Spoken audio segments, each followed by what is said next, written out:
రెండు పదాలకు ఎనలేని అనుబంధం ఉంటుంది. ట్రంప్ ఆ పేరు వినిపించగానే ట్రంప్ ఏ దేశంపైన ఎంత టారిఫ్లు విధిస్తున్నారు అనే కోణంలోనే ప్రతి ఒక్కరు కూడా ఆలోచిస్తూ ఉంటారు.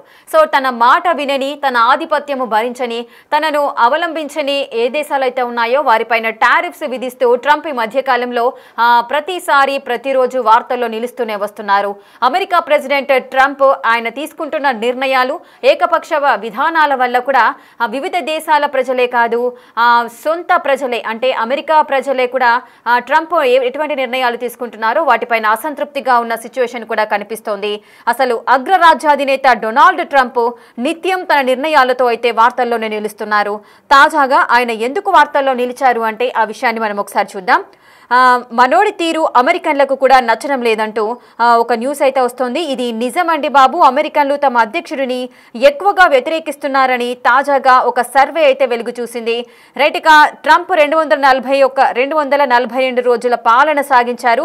ఈ 242 రోజుల పాలన తర్వాత ట్రంప్ రేటింగ్ ఏ విధంగా ఉంది అనేది సర్వే అయితే నిర్వహించారు. ఆ సర్వేలో మొత్తం 17% అయితే ఈ సర్వే రిజల్ట్స్ అయితే పడిపోయాయి. ఇంతకీ అమెరికా అధ్యక్షుడిని వాళ్ళ జనాలే వ్యతిరేకిస్తున్నారు అని చెబుతున్నారు. మరి వాళ్ళు అంటే అమెరికన్సే అమెరికా ప్రెసిడెంట్ ట్రంప్ని వ్యతిరేకించడానికి గల కారణాలేంటి, ఏం జరిగింది అనేది ఒకసారి చూద్దాం. అసలు ట్రంప్కి సంబంధించి, ఆయన పాలనకు సంబంధించి ఒక సర్వే నిర్వహించారు. ఆ సర్వేలో ట్రంప్కి సంబంధించి 17%కి పైగా రేటింగ్ అయితే పడిపోయింది. అసలు ఈ రేటింగ్ పడిపోవడానికి కారణాలు ఏంటి అనేది ఒకసారి చూద్దాం. పలువురు విశ్లేషకులు అయితే వారి యొక్క అభిప్రాయాలు అయితే వెల్లడించారు. ట్రంప్ రేటింగ్ తగ్గుదలకు అనేక కారణాలు ఉన్నాయని చెప్పారు. వాటిలో ఆయన తీసుకున్న సుంకాల విధానాలు కానీ, విదేశాంగ విధానం కానీ, కఠినమైన వలసల విధానాలు కానీ, ప్రభుత్వ ఉద్యోగాలకు భారీ కోతలు విధించడం, అదేవిధంగా విద్యా సంస్థలను లక్ష్యంగా చేసుకోవడం వంటివి తాజాగా నిర్వహించిన సర్వేలో ఆయన రేటింగ్ పడిపోవడానికి కారణమని కూడా చెబుతున్నారు.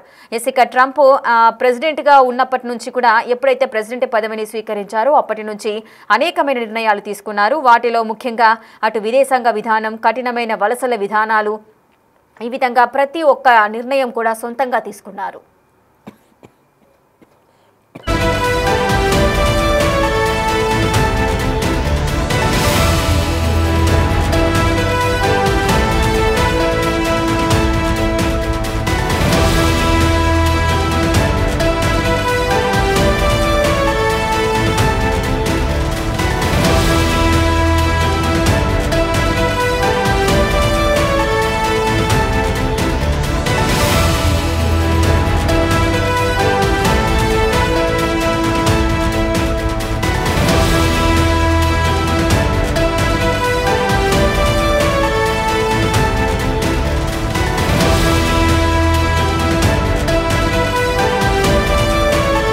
ట్రంప్ రేటింగ్ పడిపోవడానికి అనేక కారణాలున్నాయంటున్నారు. అందులో ముఖ్యంగా ట్రంప్ తీసుకునే నిర్ణయాలు ఈ విధమైన రేటింగ్ పడిపోవడానికి ముఖ్య కారణాలుగా వివరించారు. అలాగే విద్యా సంస్థలపై ఆయన అమలు చేస్తున్న విధానాలు కానీ రేటింగ్ పడిపోవడానికి కారణమంటూ కూడా చెబుతున్నారు. ది ఎకనామిక్స్ట్ నివేదిక ప్రకారం ట్రంప్ ప్రజాదరణ గత వారంతో పోలిస్తే 2.6 పాయింట్లుగా తగ్గింది. తాజా డేటా ప్రకారం ట్రంప్ పని శైలిని 39% మంది మాత్రమే ఆమోదిస్తున్నారు. అలాగే 56% మంది ఆయన పనితీరుపై అసంతృప్తిగా ఉన్నారని పేర్కొంది. అలాగే మరో 4% మందికి ట్రంప్ పనితీరు గురించి స్పష్టమైన అభిప్రాయం లేదని కూడా తెలియజేసింది. గత వారం సెప్టెంబర్ 5-9 మధ్య నిర్వహించిన రాయిటర్స్ ఎప్సోస్ సర్వే బుధవారం విడుదల చేసిన నివేదికలో ట్రంప్ ఆమోదం రేటింగ్ 14%గా చూపించింది. అలాగే 42% మంది ట్రంప్ పనితీరును ఆమోదించగా 56% మంది ఆయన పనితీరుపై అసంతృప్తిని వ్యక్తం చేశారు. ఇక ట్రంప్ 242 రోజుల పాలనకు సంబంధించి కూడా ఒక సర్వేని నిర్వహించారు. ఆ సర్వేలో ఎంత పర్సెంటేజ్ మెంబర్స్ అయితే ఎవరైతే పాల్గొన్నారో వారు ఎంత పర్సెంటేజ్ ఆయన బిహేవియర్ కానీ లేకపోతే ఆయన అనుసరిస్తున్న విధానాలకు సంబంధించి ఒక రేటింగ్ అయితే రిలీజ్ చేశారు. ట్రంప్ పని శైలిని 39% మంది ఆమోదిస్తున్నారు. 56% మంది ఆయన పనితీరుపై అసంతృప్తిగా ఉన్నారని పేర్కొంది. 4% మందికి అసలు ట్రంప్ ఎటువంటి నిర్ణయాలు తీసుకుంటున్నారు అనేది కూడా స్పష్టమైన అభిప్రాయం కూడా ఎవరికీ లేదని తెలియజేసింది. ఇక సెప్టెంబర్లో 5-9 మధ్య కూడా ఒక రాయిటర్స్ ఇప్సోస్ సర్వే ఒక బుధవారం అయితే విడుదల చేసింది తన నివేదికని. రాయిటర్స్ ఇప్సోస్ అనే సర్వే సంస్థ ఒక సర్వేను నిర్వహించింది. దానిలో ట్రంప్ ఆమోదం రేటింగ్ అనేది 14%గా చూపించింది. 42% మంది ట్రంప్ పనితీరును ఆమోదించారు. 56% మంది ఆయన పనితీరుపై అసంతృప్తిని అయితే వ్యక్తం చేశారు. ఇక ఈ రేటింగ్స్ అయితే ఈ విధంగా ఉన్నాయి. వివిధ సర్వే సంస్థలన్నీ కూడా ట్రంప్ పాలనకు సంబంధించి సర్వే చేశారు.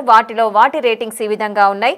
అసలు రేటింగ్ పడిపోవడానికి కారణాలు ఈ విధంగా చూపించారు. అలాగే అసలు అమెరికాలో ట్రంప్ విధానాలపై ఆగ్రహం ఎందుకు కలుగుతుంది, అసలు ఎందుకు ప్రజలంతా కూడా ట్రంప్కు వ్యతిరేకంగా ఉన్నారు, ఆ విషయాలను కూడా ఒకసారి చూద్దాం.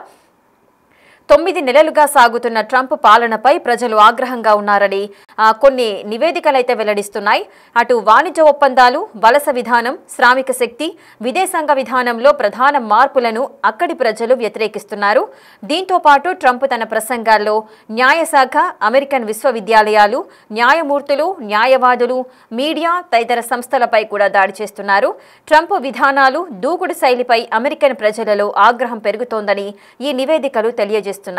ఇక ట్రంప్ విధానాలపై అయితే అక్కడి ప్రజలంతా కూడా ఆగ్రహం వ్యక్తం చేస్తున్నారు. ముఖ్యంగా ట్రంప్ ఏవైతే నిర్ణయాలు తీసుకుంటున్నారో వాటిపైన, అదేవిధంగా ట్రంప్ ఎప్పుడు మాట్లాడినా తన ప్రసంగంలో అటు న్యాయశాఖను టార్గెట్ చేయడం కానీ, అమెరికన్ విశ్వవిద్యాలయాలకు సంబంధించి కొన్ని కండిషన్స్ పెట్టడం కానీ, అటు న్యాయమూర్తులు, న్యాయవాదులకు సంబంధించిన వారి విషయాలలో తలదూర్చడాలు కానీ, మీడియా పైన కూడా దాడి అంటే మాటల దాడి చేయడం కానీ, ఈ విధంగా ప్రతి సంస్థ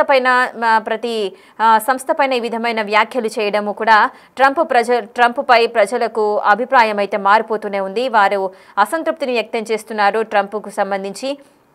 అటు సుంకాల ఉచ్చులో కూడా అమెరికా అయితే చిక్కుకుంటోంది. ట్రంప్ ఏవైతే సుంకాలు విధిస్తున్నారో, ఇక ట్రంప్ సుంకాలు విధించే పద్ధతి ఏదైతే ఉందో దానిపైన కూడా చాలామంది అమెరికన్స్ అయితే వ్యతిరేకతను చూపిస్తున్నారు. వివిధ దేశాలకు సంబంధించి కూడా అటు 50%, 20%, 40%, 60% ఈ విధంగా టారిఫ్స్ విధించడంలో కూడా ట్రంప్ ఏ విధమైన నిర్ణయాలు తీసుకుంటున్నారో వాటికి సంబంధించి ఆయా దేశాలు కూడా మనకు వ్యతిరేకంగా ఉండే అవకాశాలు ఉంటాయి. కాబట్టి అమెరికన్కి సంబంధించిన అమెరికా ప్రజలంతా కూడా కొంత వ్యతిరేకతనైతే వెలుబుచ్చుతున్నారు. ఈ ఏడాది ప్రారంభంలో అధికారంలోకి వచ్చిన వెంటనే ట్రంప్ అయితే సుంకాల ప్రచారాన్ని ప్రారంభించారు. అమెరికన్ వ్యాపారాలను పెంచాల్సిన అవసరాన్ని పేర్కొంటూ ఆయన ప్రపంచవ్యాప్తంగా ఉన్న దేశాలపై సుంకాలు విధించే ప్రణాళికను కూడా ప్రకటించారు. అయితే 1 కాదు 2 కాదు, ప్రపంచవ్యాప్తంగా ఎన్ని దేశాలున్నాయో వాటిలో ముఖ్యంగా అభివృద్ధి చెందుతున్న దేశాలకు సంబంధించి అంటే వారి యొక్క మాట వినాలి, వారి ఆధిపత్యాన్ని ఒప్పుకోవాలి, వారి అప్పర్ హ్యాండ్గా ఉండాలి అంటూ ఎవరైతే భావిస్తున్నారో, అగ్రరాజ్యం అమెరికా ఏ విధంగా అయితే భావిస్తోందో ప్రెసిడెంట్ ట్రంప్ కూడా ఆ విధంగానే తన మాట వినాలి, తను ఏదైతే పద్ధతిని వద్దు అని చెబుతుందో వాటిని అవలంబించే దేశాలు ఏవైతే ఉన్నాయో వారిపైన సుంకాలను విధిస్తూ కూడా తన వ్యతిరేకతను కానీ తన కోపాన్ని కానీ ప్రదర్శిస్తూ వస్తున్నారు. ఆ విధంగా ప్రపంచవ్యాప్తంగా ఉన్న దేశాలపైన కూడా సుంకాలు విధించే ప్రణాళికను ఆయన అయితే సిద్ధం చేసుకున్నారు.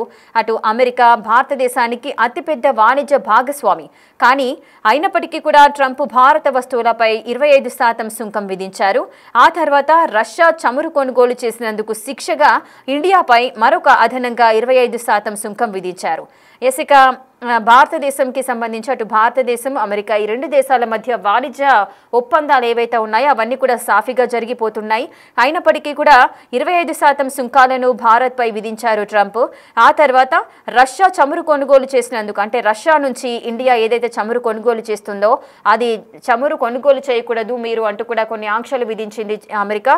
కానీ ఆ ఆంక్షలను మేము పట్టించుకోము అంటూ కూడా ప్రధాని ఏ విధమైన వైఖరి అవలంబిస్తున్నారో వాటికి సంబంధించి కూడా ఇండియా పైన కోపంతో మరొక 25% సుంకాలను విధించారు ట్రంప్. అంటే మొత్తంగా భారత్పై అమెరికా విధించిన సుంకాలు 50%కి పెరిగాయి. సో ఈ విధమైన పద్ధతిని అవలంబిస్తున్నారు ట్రంప్. అటు ఆగస్టు 27 నుంచి భారతదేశంపై 50% సుంకం అయితే అమల్లోకి వచ్చింది. ఇది భారతదేశ వస్త్ర ఆభరణాల పరిశ్రమలకు హాని కలిగించడమే కాకుండా అమెరికాలో ద్రవ్యోల్బణాన్ని కూడా పెంచింది. ఇక ఈ సుంకాలు భారతీయ ఉత్పత్తులను అమెరికాలో ఖరీదైనవిగా చేశాయి. ఇది అమెరికన్లలో ఆగ్రహాన్ని రేకెత్తిస్తోంది. ట్రంప్ సుంకాలు భారత్ అమెరికా సంబంధాలను కూడా దెబ్బతీశాయి. ఒకప్పుడు భారత్ అమెరికా సంబంధాలు చాలా బలంగా ఉన్నాయి. కానీ ఇప్పుడు ట్రంప్ ఏవైతే సుంకాలకు సంబంధించి 50% సుంకాలు విధించారో అప్పటి నుంచి ఇండియాకి సంబంధించిన వస్తువులన్నీ కూడా అమెరికాలో చాలా కాస్ట్లీగా మారిపోయాయి. ఈ నేపథ్యంలోనే అక్కడున్న అమెరికన్స్ అంతా కూడా ట్రంప్ వ్యవహరిస్తున్న తీరుపై అసంతృప్తిని వ్యక్తం చేస్తున్నారు.